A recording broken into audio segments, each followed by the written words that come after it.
Bismillahirrahmanirrahim. I am Kashif Riaz and you are watching my YouTube channel Physics with Kashif Riaz. Today we discuss a topic that is laws of refraction. इससे पहले हमने reflection के loss पढ़े थे, आज हम refraction के loss पढ़ेंगे। तो स्टूडेंट, ये चीज आपने इस फर्क को हमेशा वाज़े रखना है कि रिफ्लेक्शन और रिफ्रैक्शन ये दोनों एक ही नाम भी नहीं है और ये दोनों एक ही लाइट का बिहेवियर भी नहीं है। रिफ्लेक्शन में ये होता है कि लाइट आके टकरा के उसी मीडियम के अंदर वापस चली जाती है, लेकिन रिफ्रैक्शन में ये होता है लाइट एक मीडियम से इंसिडेंट होती है और दूसरे मीडियम के अंदर पास आउट हो जाती है और अपनी डायरेक्शन, अपनी स्पीड, अपने पाथ को चेंज करते हैं।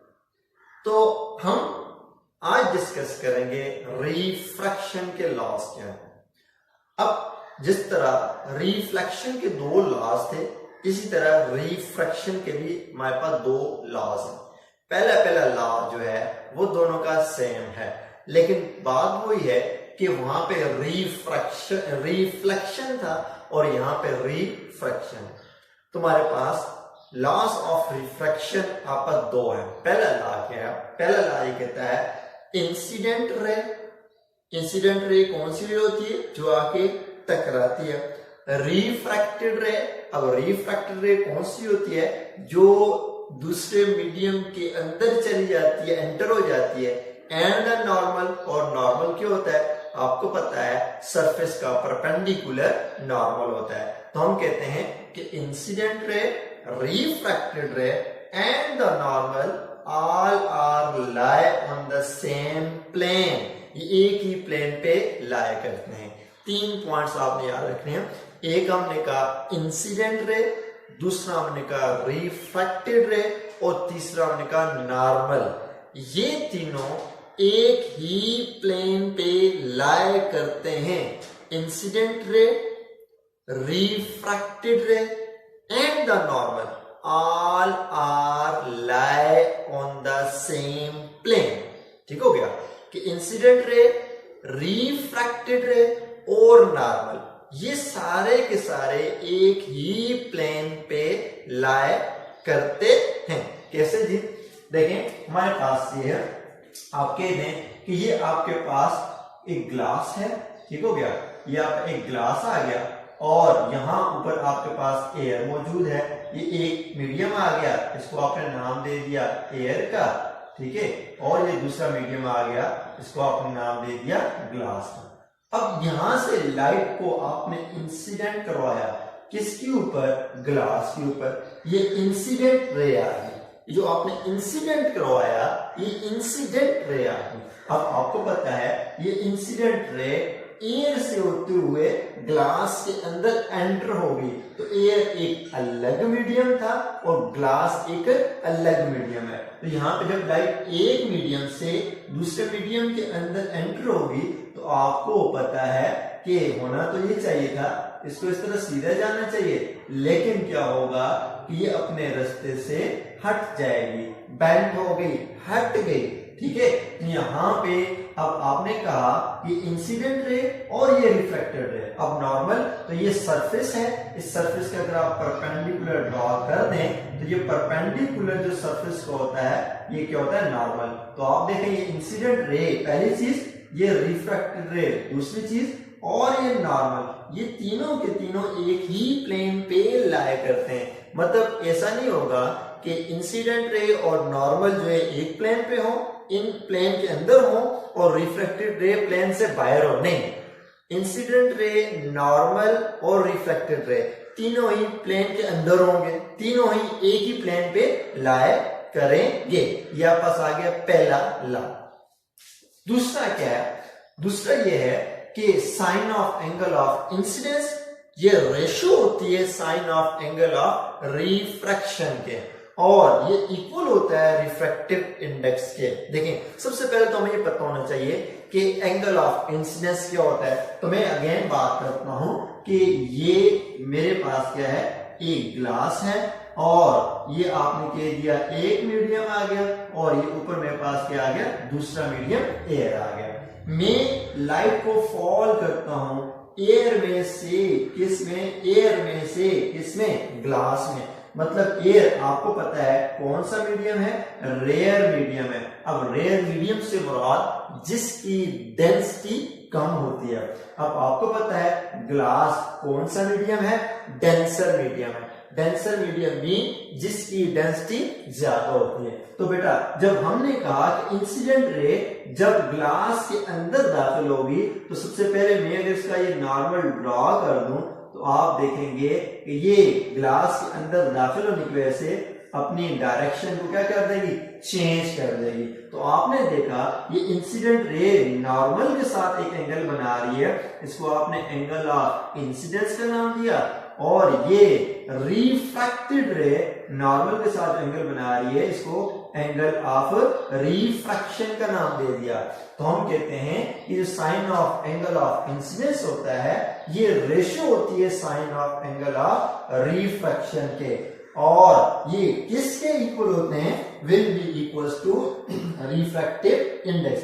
दैट इज हमने असल में ये कहा कि sine of angle of incidence divided by sine of angle of refraction, ये किसके इक्वल होता है हमारे पास, रिफ्रैक्टिव इंडेक्स के। ठीक है, जिसको आप ऐसे भी लिख सकते हैं कि हमारे पास sine angle I divided by sine angle R, it will be equals to N. N यहाँ पे किस चीज को रिप्रेजेंट कर रहा है, एन यहाँ पे रिफ्रैक्टिव इंडेक्स को रिप्रेजेंट करता है। तो ये कहता है will be equals to refractive index in same pair of media. अब मीडियम की जब आप मीडिया ले ज्यादा ले, ठीक है, तो आपने देखा कि हमारे पास एंगल ऑफ इंसिडेंस और एंगल ऑफ रिफ्रैक्शन ये सेम नहीं है, ये सेम नहीं आएंगे। ठीक है, क्यों, क्योंकि आपने मीडियम जो है वो चेंज कर दिया। इंसिडेंट के लिए आपने एक और मीडियम लिया और रिफ्रैक्टिव के लिए आपके पास दूसरा मीडियम है। तो जब मीडियम चेंज होगा तो एंगल के ऊपर भी फर्क पड़ेगा। तो कल भी हमने एक बात की थी कि ये जो एंगल ऑफ रिफ्रैक्टेड है ये बड़ा छोटा हो सकता है, लेकिन उस लिहाज से बड़ा छोटा होगा जिस लिहाज से आप एंगल ऑफ इंसिडेंस की वैल्यू को कम या ज्यादा करेंगे, पहली बात। फिर दूसरी बात, ये एंगल ऑफ रिफ्रैक्शन आप देखेंगे किसी मीडियम के अंदर ये नॉर्मल की तरफ बेंड होगा और किसी मीडियम के अंदर ये नॉर्मल से अवे जाएगा। तो जब आपके पास angle of refraction denser medium के अंदर बनेगा तो उस time angle of refraction normal की तरफ झुकेगा, और जब एंगल ऑफ रिफ्रैक्शन रेयर के अंदर बनाए तो ये एंगल ऑफ रिफ्रैक्शन नॉर्मल से अवे जाएगा। हमने ये चीज जो है प्रीवियस टॉपिक के अंदर डिटेल में डिस्कस की थी कि जब लाइट को रेयर में से डेंसर में फॉल करवाएं तो आप रेयर में से डेंसर में फॉल करवाएं तो ये रिफ्रैक्टेड रे नॉर्मल की तरफ आएगी, और जब डेंसर से रेयर में फॉल करवाएं ये रिफ्रैक्टेड रे अवे फ्रॉम नॉर्मल जाएगी। तो हम ये कहते हैं कि जो sine of angle of incidence है ये एंगल ऑफ रिफ्रैक्शन की क्या होती है, रेशियो होती है, और ये इक्वल्स टू क्या होती है, रिफ्रैक्टिव इंडेक्स होती है। इसको दूसरा नाम स्नेल लॉ भी दिया जाता है। असल में आप ये कह सकते हैं कि रिफ्रैक्टिव इंडेक्स जो है वो इक्वल है sine angle I divide by sine angle R. इसका दूसरा नाम क्या है, स्नेल लॉ है। अब ये रिफ्रैक्टिव इंडेक्स क्या होती है, तो रिफ्रैक्टिव इंडेक्स के बारे में हम अगले लेक्चर के अंदर डिटेल में डिस्कस करेंगे कि what is the meaning of refractive index. तो आज के लिए हमारे पास लॉस ऑफ रिफ्रैक्शन थे। तो लॉस ऑफ रिफ्रैक्शन आपने कहा एक तो incident ray, refracted ray and the normal point, ये सारे के सारे एक ही प्लेन पे लाए करते हैं। ठीक हो गया। फिर दूसरी बात आपने कहा कि जो sine of angle of incidence होता है ये रेशियो होती है sine of angle of refraction के, और ये इक्वल होती है किसके, रिफ्रैक्टिव इंडेक्स के इन सेम पेयर ऑफ मीडिया।